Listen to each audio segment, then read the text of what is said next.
It's been an honor for us to continue working and helping to provide a bright spot for fans in these difficult times. I'm looking forward to Saturday's Full Gear and my match against Darby Allin for the TNT Championship title, the Ace title. The rest of Full Gear will be nothing short of spectacular. With its 4 championship titles on the line and other world-class matches, it will be a night to remember. Looking forward to talking with you guys. I set out of All Out. I'm back. This is my pay-per-view return. This is officially a Cody pay-per-view. Let's get this media briefing started. Hit me with your questions, please. Fantastic. Okay, thanks, Cody. So what we're going to do is I'm gonna announce who's up first and then who's going to follow. So William Pritchard from WrestleZone, you're up, and Louis Dangor from Wrestle Talk, please be ready after William. William, you're up. William, you need to unmute your line. Hey, Cody, how are you doing? Good. William, how are you?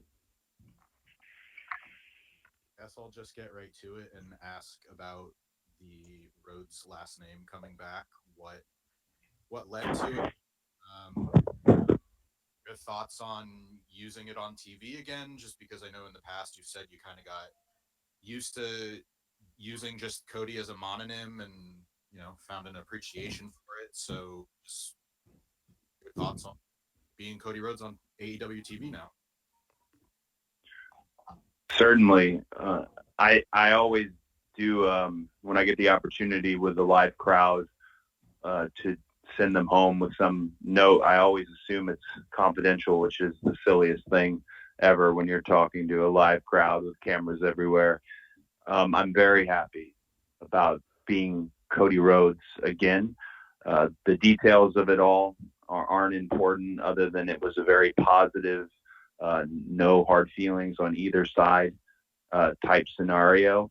I will say, though, it's not something I probably will use in the wrestling space. I've gotten very used to the American Nightmare Cody. I like how Justin Roberts says it. I just like it. I've liked it for some time. Where I'm most excited about Cody Rhodes being available again is when it comes to third-party ventures and things like Go Big Show that I just took part in, the show I was part of that's coming to TBS, and other projects like that, only because in our wrestling bubble that we're all in, and we're all a family and a part of, all of us, everyone kind of knows the saga of Cody Rhodes. When you dip your toes into different waters in other worlds, they may not understand, and they don't need that pre-existing equity or baggage. So it'll be nice to finally tell them what they can credit on the screen and where the SAG credits can go, and things of that nature. It was a very special day. I'm happy it worked out, and I'm very thankful for everybody who was involved. Thank you, Cody. Okay, Louis Dangor, you're up next, followed by Steph Rancombe from Steel Chair Wrestling. Louis, the floor is yours.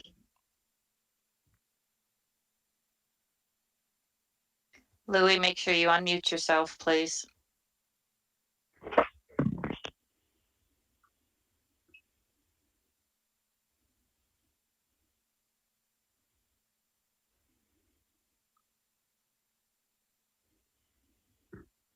Can you hear me now? Yes, we can. Perfect. Sorry about that. Hi, Cody. How are you? Doing very well.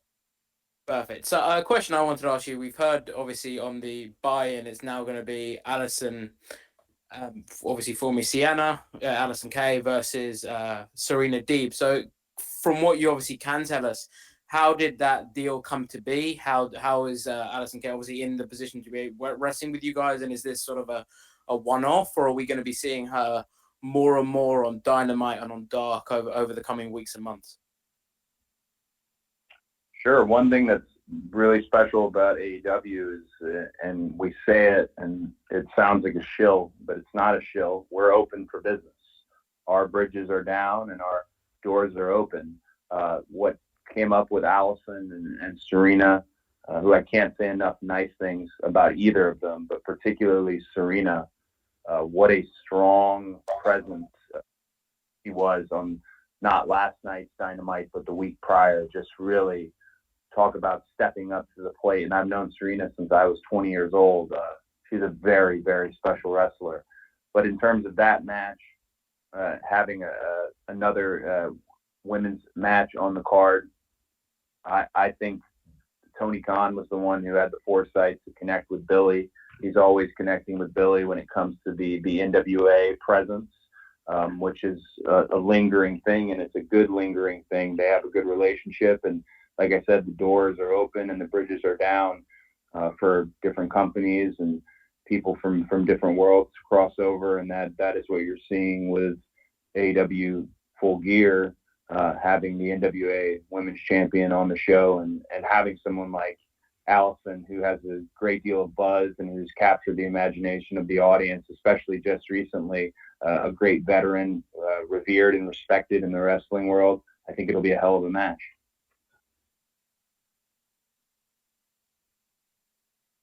Thank you, Cody. Thanks, Louis.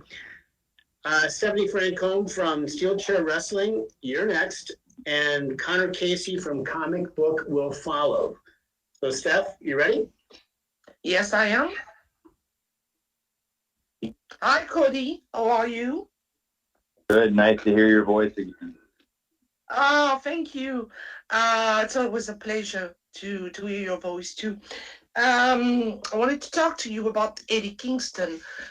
When we did the last call, Tony Khan explained to us you had a list of wrestlers that you were interested in working with, people like Ricky Starks or Eddie Kingston were a part of. And I wanted to ask you, because in a matter of a very few months, Eddie Kingston has become one of the other things in AEW. He is the number one contender for the AEW World Title. So what are your thoughts about Eddie's being on AEW and the way he catapulted himself to the top? Thank you. One thing that comes from the education I've had since I was a little boy, I've been in wrestling. I've seen it, talked about it every day. I could utter my first words. That education is very valuable when it comes to talent recruitment. And I take talent recruitment very seriously, particularly if you're wrestling me. And if I put my name on you, I expect that project to be an incredibly successful project. Ricky Starks was somebody who was out there lingering, and the voices of wrestling casts were just telling me every 5 minutes about how wonderful he was. And I already knew he was particularly wonderful. I'd seen his vignette, his self-produced vignette he did for the NWA. Very special type of individual. Eddie Kingston, somebody who made waves also with the wonderful social media muscle he has. Both guys, I had the utmost confidence in their ability to deliver. And I'm super happy that I'm the one who recruited them, but it's just me who opened the door. They both are the ones who have run with the ball. If somebody handed it to them, it doesn't matter at this point anymore because they've scored over and over again. Last night, Eddie Kingston and John Moxley had a piece of television that has really been a lightning rod this morning and this early afternoon about, just the discussion of promos and interviews and what Eddie is able to do in terms of the most important thing in a promo or an interview is that you touch the audience at home, is that you touch the audience in their seats. You have to connect with them. Suspension of disbelief is not what sells tickets in wrestling. The personal experience, the connection, a personality connecting to another personality. If you're watching AEW, you have your people who you want to win. You have your people who you don't want to lose. You have your people who you like to root against. Eddie has that ability to connect to an audience, and he has it with his wrestling ability in the ring, and he has it with his ability on the microphone. That's what a wrestler is. That's what a total package really is. I'm so proud of Eddie, which is a strange thing to say about such a hard dude. I'm sure he wouldn't want me saying that about him. I'm pretty sure he's more of a veteran than me, but I'm happy I was able to open that door. It's up to him to finish the work when it comes to Full Gear, and then he'll find out, which he probably already knows, the work never ends. So I'm very happy for Eddie Kingston. I know Eddie Kingston fans around the world are excited to see this 18-year saga, where it's landed him in the main events of the biggest pay-per-view and the biggest card I can imagine in years. If you just look at this card top to bottom, just look at the elite matches alone, my gosh. And Eddie to be at the top of the bill with Pretty Platinum with the World Championship. Gosh, it's got to be a big moment for him, and I'm confident he's going to execute. Thanks, Cody. Okay, next up, we've got Connor Casey from Comic Book, and then on the On Deck Circle, John Alba from Spectrum Sports. Connor, you're up. Hey, Cody, thanks for taking the time today. Appreciate it. Hello.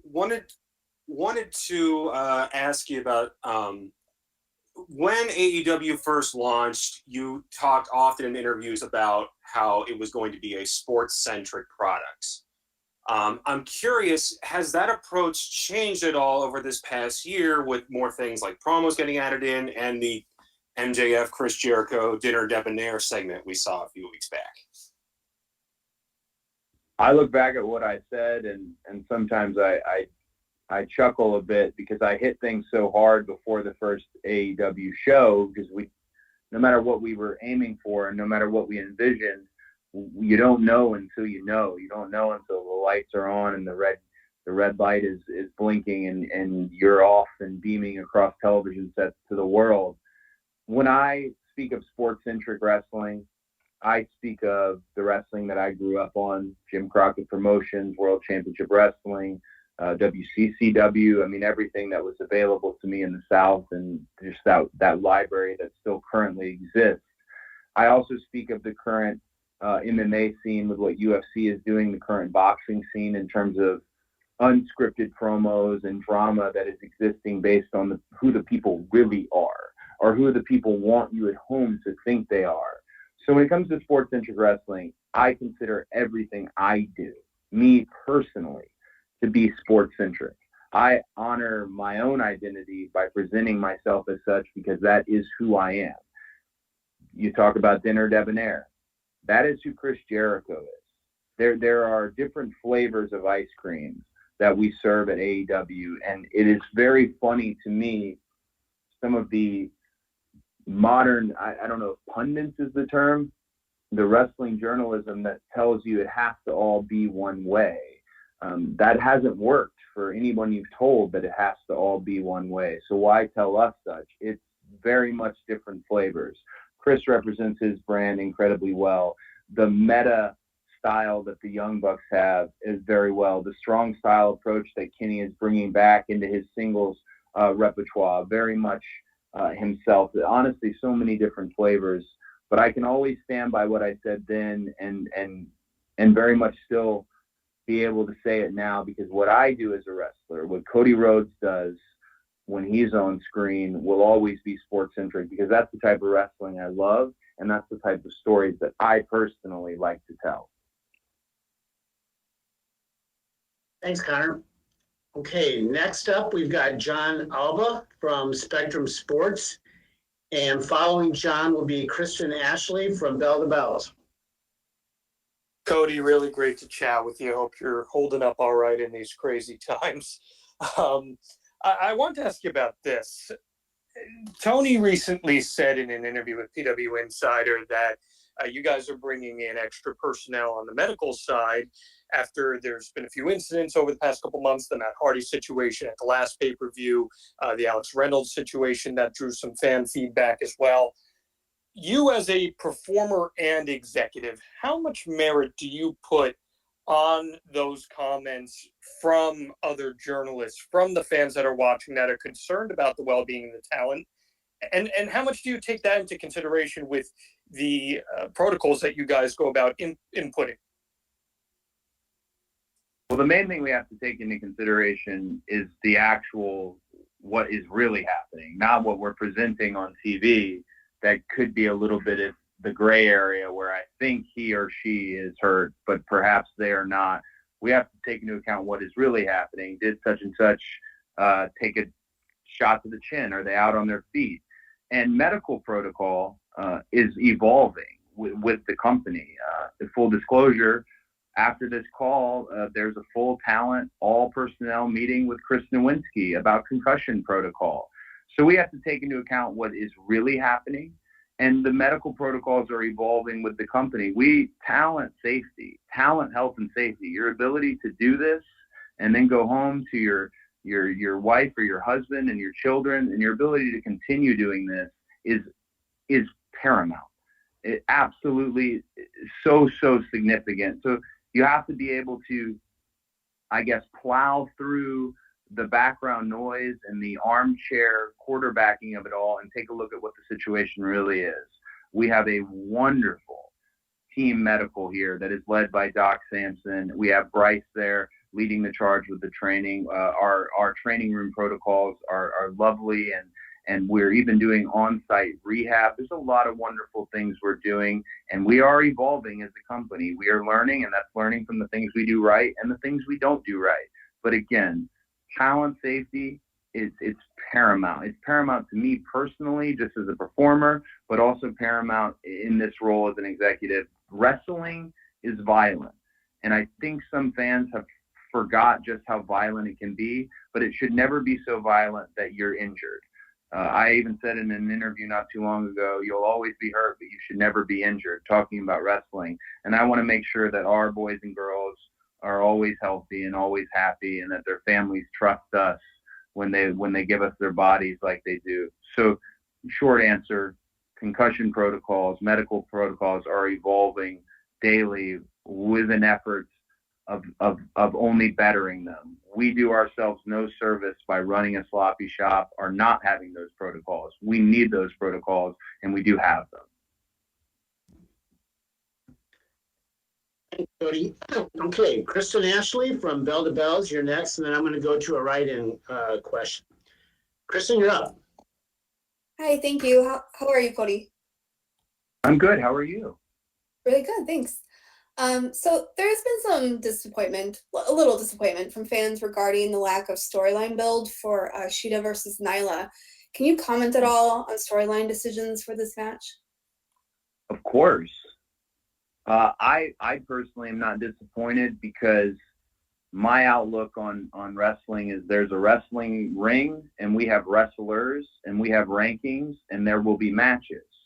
I do understand that for the last 20 years, fans have been conditioned to think that every match is going to start with a invisible camera and a piece of cake and catering, and someone takes that last piece of cake and now there's drama. Now there is a, quote, storyline.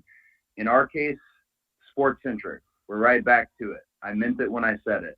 I hope folks aren't disappointed when they get this actual wonderful match between two incredible female performers. Shida, there is no one better than Shida. And I'm talking about our women's division, our men's division. But I am aware that for 20 years, they've been conditioned to every match needs to have a War and Peace story connected to it. That will not be the case with AEW. We have wrestling matches because we're a wrestling show.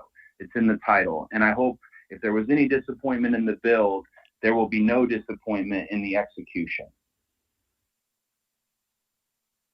Thanks, Kristen and Cody. Okay, I've got a write-in question delivered to us from Kyle Masters from All Elite Podcast. Cody, we have seen you and Darby go at it before in an AEW ring and put on a great match. Is there anything different this time around in preparation, maybe, that you're doing a little bit different to get ready for Darby? I had a conversation with Jim Ross yesterday about Darby. Who is Darby going to be in the future for AEW? Where does he play, and how it's a tough draw for him to be in there with me when I'm still on the climb up on this roller coaster. This run I've gone on is genuinely unexpected, and I can't apologize for my own hard work. I'm very excited about it. It's what I've dreamed of my whole life. But this is a very different Darby. This is Darby who now has experience with Jon Moxley. This is a Darby who's not bewildered by the big lights of this anymore. Darby is one of the most dedicated wrestlers at AEW. He doesn't party. He doesn't politic.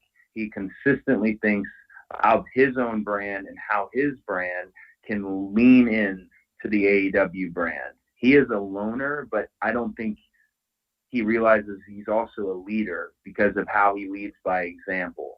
when this match was brought up to me, it's already a vastly different match because I'm dealing with a different Darby and you're dealing with a different me. I gained 14 real pounds during my hiatus, and I'm continuing the bulking cycle through Full Gear all the way to Revolution. So Darby's now in there with a full-fledged heavyweight. And Darby, the longer this goes, the more in his favor this match will be, because he's got the lighter, the lighter body weight, the lighter body fat composition.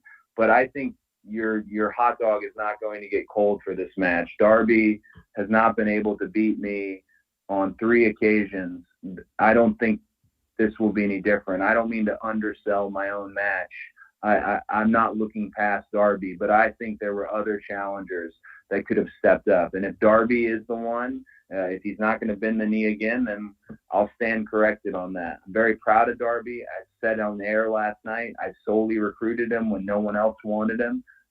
So I'm glad to have him in this match. I'm not looking past him at all. Thanks, Cody. Okay, Jim Varsalone from the Miami Herald, you're next. Sorry to surprise you there. I forgot to call on you a little bit earlier. So Jim, you're next. And then following Jim will be Amy Nemedy from WrestleJoy. Jim? Thank you. Can you all hear me okay? We can. Oh, great. Thank you, Cody. Yeah, I'm glad you mentioned Darby. Just what an incredible story for him, and to see a young talent like that. And that leads me to AEW Dark, which I really enjoy. You get an opportunity for good talent, maybe not as well known like Alex Chamberlain, Red Velvet, Kylan King, D3, and others, to work with established talent. And I'm just curious, whose idea for AEW Dark, and what is the goal of AEW Dark? So this is where I can take a little credit, but then I have to instantly give credit out, which I'm quite all right with. AEW Dark, the title was mine.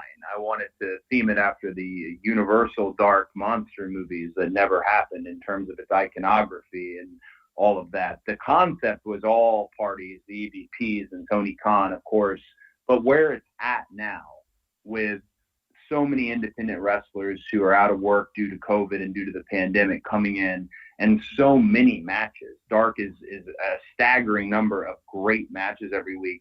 That credit is solely going to Tony Khan and his love for the wrestling economy, bringing in some of the people like you named, and we're finding amongst that crop of talent in a much more conducive environment than a straight squash or straight enhancement where these competitive matches exist. We're finding some potential real diamonds. You mentioned Red Velvet. I think Red Velvet is somebody that's going to be a big part of the women's division. I genuinely do. And I didn't think that her first outing. It's been the second and the third outing, the continued application of what our coaches are giving them. Dark is another really wonderful space for our coaches and talent to go out there with super long leashes and have a lot of fun. We have Jerry Lynn, Dean Malenko, Dustin Rhodes, BJ Whitmer, Christopher Daniels, QT Marshall. We have these coaches from all walks of life and all different styles, and be able to be out there and not be hamstrung by Dynamite itself or those time parameters perhaps. It's really created a wonderful thing. Dark is, if I was not on Dynamite, I would want to be the king of Dark. Not unlike Ricky Starks is doing at this moment. He's very smart. I would want to be on commentary. I would want to be doing promos. I would be wanting to do competitive matches, enhancement matches. Dark's very special. And right now, Dark does not exist without Tony Khan and QT Marshall, because they stay up all night. Me, little old me, I need to get my beauty rest. I have to sleep because I'm still wrestling. But Tony Khan and QT Marshall stay up all night coming up with the best darks for the best people. And it's really been something that has assisted and supplemented Dynamite, which it was intended to do, helping us find, recruit, and develop new talent. Thanks, Jim and Cody. So up next, we've got Amy Nemedy from WrestleJoy. And behind Amy, I'd like to ask Sean Leolis from CBR to be ready. Amy? Hi, Cody. Thank you for your time. I have a question. In a very short time, you've gone from debuting a new title to making the TNT Championship one of the most highly sought after titles in the world. How does it feel building and cementing your legacy with TNT? And who do you feel can best carry that torch forward? Well, that's a great question. And we really have to deliver with a question like that. We really have to deliver on Saturday in terms of the TNT title, because, again, it goes back to the piece of cake example. 20 years, people have been preconditioned that other singles titles somehow are less than another title. We don't have any positioning of our titles other than what the fans dictate. Now, we can do our best to present you Jon Moxley as the world champion and the best wrestler in the world, PWI's number one, which I was genuinely super pissed about. I thought this year was my year. I don't want to get on a tangent, but I had this big plan to do a centerfold deal where it reveals and they do pyro. I was ready, and PWI keeps that list so close to the chest. But if you ever meet a wrestler who tells you they don't care about the PWI 500, you haven't met a successful wrestler. Believe me, we all care. I'm gunning for number one. I didn't get it this year. That random weird tangent aside, I love, my favorite moment of the night is when I walk from my office to the go position and I have the title on, because it is such a beautiful physical belt. It is such a beautiful physical belt, and nothing feels more like wrestling than having that around my waist. It just is, it's perfect. And I think there's a number of people, if I wasn't carrying the TNT title, a number of people who could carry that title, because it really is at this moment the belt. It is the belt. It is the Ace Championship, as Jim Ross has dubbed it. I could see someone, if it wasn't me, someone like Pac, someone like Darby Allin, of course, someone like Scorpio Sky, Hangman Adam Page, Jon Moxley himself. I mean, there's no singles division better than what AEW has, hands down, in terms of the bell to bell. That title, if it leaves my hands, and inevitably you win some matches, you lose some matches, it will leave my hands at some point. When it does, I'm sure the person that's carrying it will carry it with the same amount of equity it was born with. It is a title that really, really matters. And all you need to do is just vanity search it, and you'll see the discussion. When there's discussion, that's a success. And it is the most widely discussed belt in all of sports, and I'm so proud to be the one carrying it. Thanks, Amy. Okay, Sean Leolis from CBR, you're up next, and you will be followed by Stephanie Chase from Digital Spy. Sean? Hey, Cody, thanks for taking the time to talk to us. I've been watching wrestling for well over 30 years, and I've noticed one thing AEW is doing is bringing back a lot of what I love from the past, mainly with the managers, as well as the massive amount of factions you guys have in AEW. Could you talk a little bit about bringing back these tropes from the past that have kind of got phased out in the last decade of wrestling? Well, I think it's about bringing in people at a different phase in their career, perhaps. If you look at Vader in the early 90s, when they paired Harley Race with him, when Dusty put him and Harley together, it was a match made in heaven, made for great, entertaining matches. Sting with Ric Flair. And when we look at how we present our legends and our luminaries, we present them as they are. We're not trying to tell you they're in their prime. We're telling you they're the experienced elder statesmen and stateswomen of our world. They're passing on the knowledge. Arn's a great example. Arn is not an on-screen manager. He is genuinely a coach, and he has been for me since 2007. Nobody was harder and meaner to me when I first started and debuted as a television wrestler than Arn Anderson, and that was what I needed. Some people respond to positive reinforcement. Some respond to negative. I needed that. I'm stepping into such a role in terms of being the son of the American dream. My gosh, that's an impossible hill to climb. Arn knew that and knew what I would need to do it. And look at how long it has taken. That's why it's so important that he's with me, and that's why it's so real. There ain't nothing fake about Arn Anderson as the coach. You can make fun of that play card. Maybe that's a little silly, but if you look at the actual card, there's real moves on there. In terms of the factions, not to get too far away from your question, factions, stables, groups, I look at what I'm doing with the Nightmare family more as a team. It's to spread the real estate out. It's more of a like-minded team of people who like to do the work, a little bit of the goody two-shoes types, all American good guy types. And I like to have a young upstart, someone like Lee Johnson, who now will have Arn Anderson at his side to get that knowledge. I like that for what you see on screen and behind the scenes.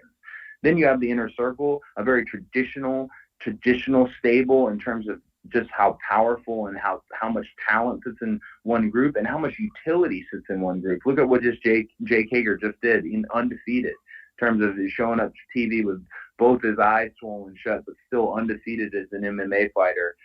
And I like a lot what New Japan has done with its factions. If you're in a locker room in New Japan, chances are you're in some sort of faction, but it's more of a team. It's more of a camaraderie and a brotherhood. And I think, to perhaps answer your question best, the reason why it feels so traditional and feels so old school and likens back to those older days of wrestling is because it's very real. It's very real. I'll never look at anyone and tell them wrestling is fake. Never. It's because I know just how real what I do is. And when you put real on TV, it translates. It becomes real good entertainment.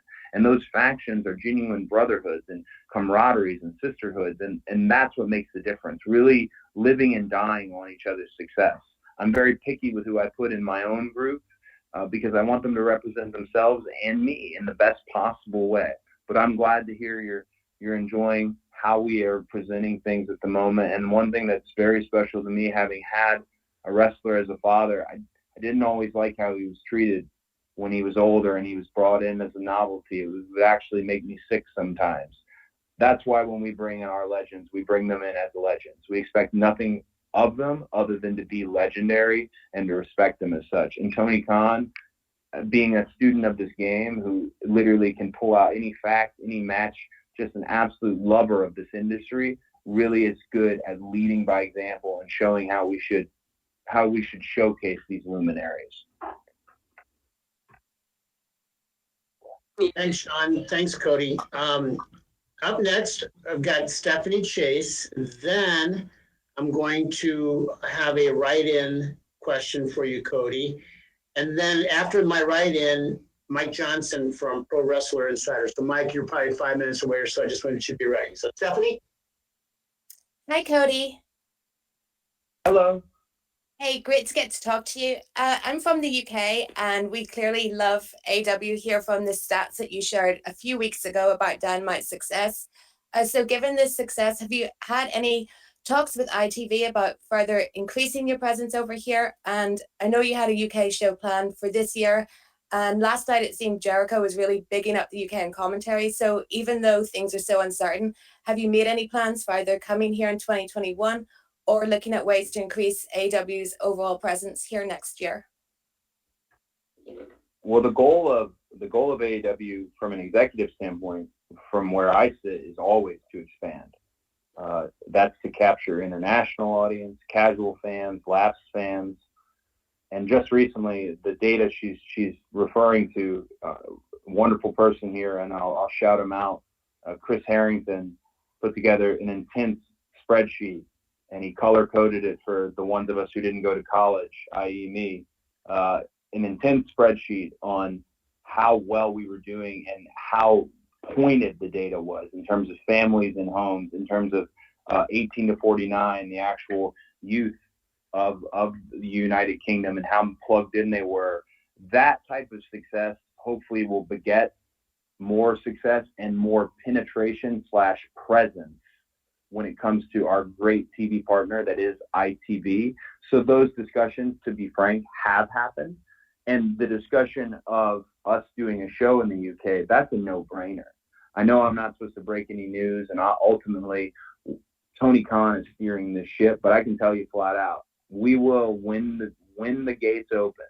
When the world is open again, we will absolutely be in the UK. And I don't think for just one show. There's too many markets, and you haven't wrestled. You're not a wrestler, in my opinion, until you've wrestled in front of a UK crowd. There's nothing like it. They go a different way, and they go a very special way.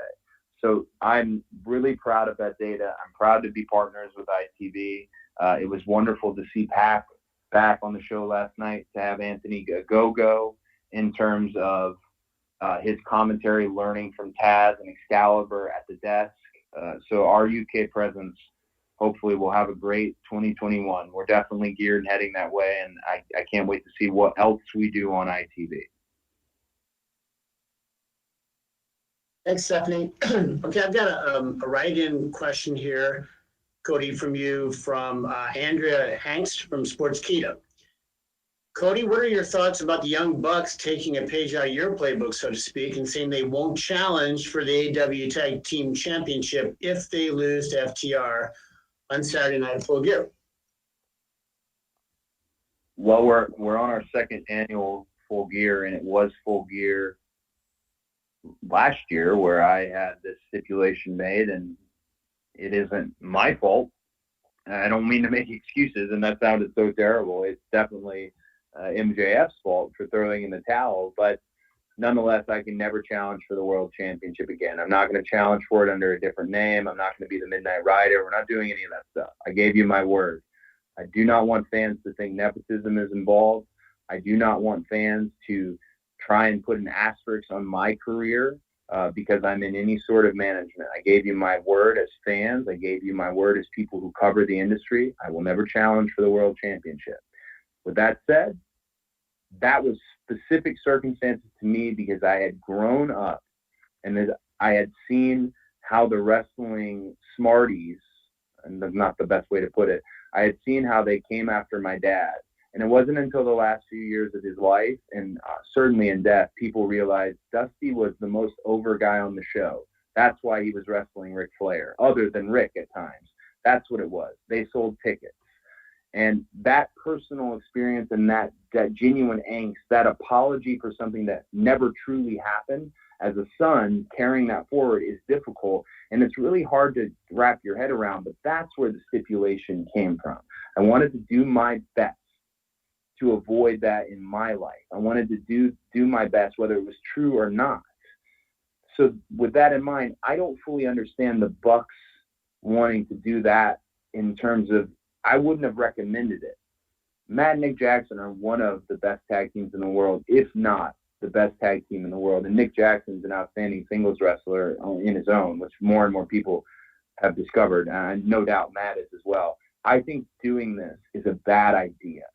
And I told them that in the conversation we had. I think doing this is a bad idea. Look at me. I can never challenge for the World Championship again. On this call alone, I've talked about the fact that where the belts mean and what the belts mean. But just optics standpoint, people think the World Championship is the biggest championship in the world. It's called the World Championship. So why wouldn't you want to be the world champion? And I just think it was a bad idea on Matt and Nick's part. Maybe they did not learn from my experience, but that's wrestling for you. That's a wrestler. We're bullheaded and we are how we are. I wish them the absolute best of luck. I always will have a bond to a group that's really no more in terms of the elite. It'll always be a bond between us. We jumped off into this journey together. So I always want them to succeed. I know how important their families are, and I know how much their families would want them to succeed. But in short, I think this stipulation is a bad idea and one that can really come back to bite you in the ass. Thanks, Cody. Okay, Mike Johnson from Pro Wrestler Insider, you're up next, followed by Cassidy Haynes from Body Slam. Mike. Hey, Cody, how are you, sir? Good, how are you? I'm good. So you mentioned the legacy of your dad and how he was seen behind the scenes by fans. And obviously a big part of your AEW run is what you do behind the scenes. And there are some of the company who will refer to you as Tony Khan's right-hand man to me. I'm curious, as you've gotten deeper into the longevity of the company, how has how you approach your matches and how you approach your day-to-day changed, given you carry so many hats and now we're even representing AEW and outside entities like the TBS variety show? Like, how do you kind of maintain your drive and how do you maintain the balance of everything when every day is so different and there's so many different plates to sort of spin at the same time? Well, I think the secret for me at the moment, and it seems to be working, is every day I don't take it for granted in terms of how successful we are at the moment and how successful we are as in terms of expanding our audience. I had the great education of living through what happened with WCW. I was there every Thursday when the ratings were faxed in to our home address in Marietta, Georgia. And my dad could talk to me about why Nitro did this and that, as he was a consultant at the time and an announcer. That type of experience has led me to always be guarded, pessimistic, and very grateful. So I only want to continue to grow. There are people, my full ambitions in terms of wrestling, how far I want to go. If I was to say them on this call, I think their minds would be blown. I have no intention of stopping this climb. I want everything. The world is not enough. But I'll tell you, I want it fairly. I want it on my merit. And when it comes to the different hats and this wonderful place that is All Elite Wrestling, I just every day am thankful for the opportunity that I get to do it. And I get an incredible high. There is absolute euphoria when you have a great segment yourself and you know you nailed it. The same feeling comes when you assist someone else, when you produce something else, when you write something for somebody else, when you give them a little thing and the next thing you know, it's turned into a whole story. That experience, I know that I like this job because I like that. I like that when I get to my office, even though Tony is the end-all, be-all in terms of making decisions. I like when I get to my office at 1 o'clock on Wednesday, the door starts knocking in, and it doesn't stop knocking until about showtime. I love that. I want every one of these people that we recruited and hired, these boys and girls, I want them to get something from this, and I want to be a good leader, and I want to lead by example. So for me, it's really a matter of staying grateful and being aware that more than anything, I got a little long-winded here, but being aware this could end at any minute. It's happened before, but I want us to be around for years and years to come. The data reflects that we will be, but we can't take that for granted. We have to build new stars, and it is my job to build new stars. And take a look at year one. Ricky Starks, MJF, Britt Baker, Sammy Guevara. We have a top, we have a middle, and we have a bottom. No other wrestling company can truly say that. Most have a top, then there's 50 miles down, then there's a bottom. We're able to move guys up from the middle, to move girls down from the middle, to move them up.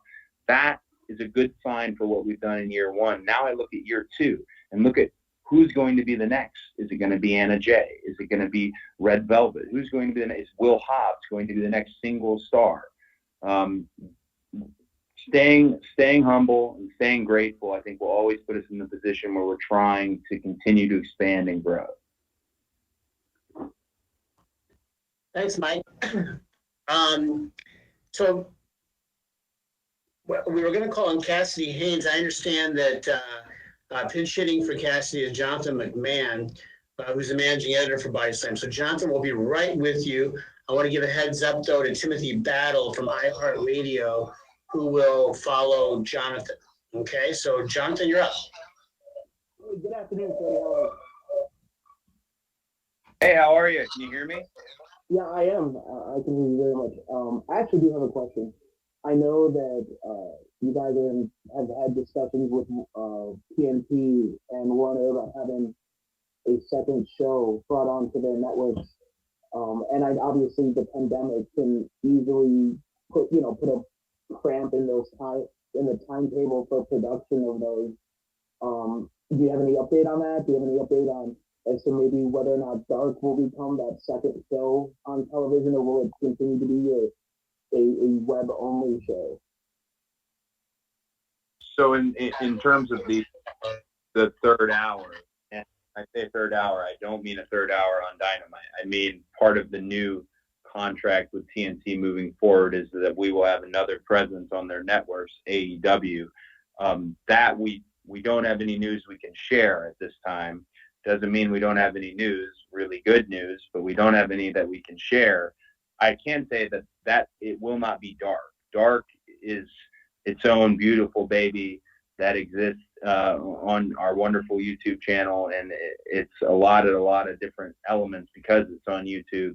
But the third hour will not be dark. It will be a different take, a different look in terms of, but still the great action. Like I said, there's a ring, there's a locker room full of wrestlers. It's a wrestling show. But we don't have any news at the moment. It doesn't mean we don't have news, and I can't wait to share more with you when we have a little more clarity on it. Thanks, Jonathan. Okay, Timothy Battle, you're up next, and then per our custom, I'll spin the wheel for a final question, so that will be a surprise. So right now, Timothy, you're up. Hey, Cody, how you doing today? I'm very good. How are you? I'm doing good. So I have a question. So you mentioned that there's earlier in the call that there's an open bridge to work with others, and you talk about Tony and Billy having a good relationship. Is there any chance to get like a super show of some sort, like maybe like a champion versus champion or multiple promotions? And more importantly, a lot of people kind of want to know, could we ever get Cody Nick Aldis 3? Wow. I feel like I'm going to ruin your wonderful exuberance with your question. The doors are open. The bridges are down. One thing I'm pretty sure we will never do, and I'm saying pretty sure, I don't think we'll ever do a cross-promoted show where we're running two different banners. We're very proud of our own identity. Doesn't mean we won't cross over, or it doesn't mean others won't cross over. I will say the more that Billy and Tony talk, and the more you see that NWA presence, I've often brought it up. Well, the lingering question is going to be when, how, where. If we were to do a Nick Aldis and a Cody 3, if anyone knows anything about how the second match went down, and if anybody knows anything about the general nature and atmosphere of that, it's probably best we just leave it at 2. We had a great experience. One of my favorite memories in my entire life is the opening 30 seconds to a minute of All In and feeling that moment and sharing that with Nick. Nothing but respect and love for Nick. I would bet you, though, it would be very difficult for that third match to happen. The parties involved are very particular about the other parties involved, that being the entities, the novelties, the commodities, I suppose, that being Nick and myself. It's not impossible. We did it once before, and it was a beautiful, beautiful piece of business. I'm glad they were able to take that moment from All In and parlay it into more success for themselves. That's the beauty of wrestling. We're all lifting one another up, or at least that's the point. But I don't know if you'll ever see that third match. If it happens, I would be quite blown away if it happens. But never say never. Okay, last but not least, we landed on a write-in question. So it comes to us from Jude Terror of Bleeding Cool. Whose idea was it to use Cinderella for the video package for Kenny Omega and Hangman Page last night? And could we see more 80s hair metal ballads or other licensed music used in the future? And how important is the music to AEW's presentation and to wrestling in 2020?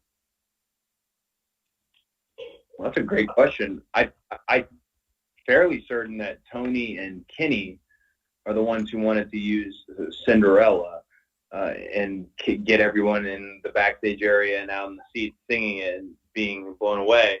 But it actually, the second part of the question is what interests me the most, licensed music. We have a wonderful in-house musician and band with Mikey Ruckus. We do. And Mikey, not unlike AEW, is open, bridges are down, doors are open to that crossover with some licensed music. Some of the best VTR vignette packages and great songs were licensed songs.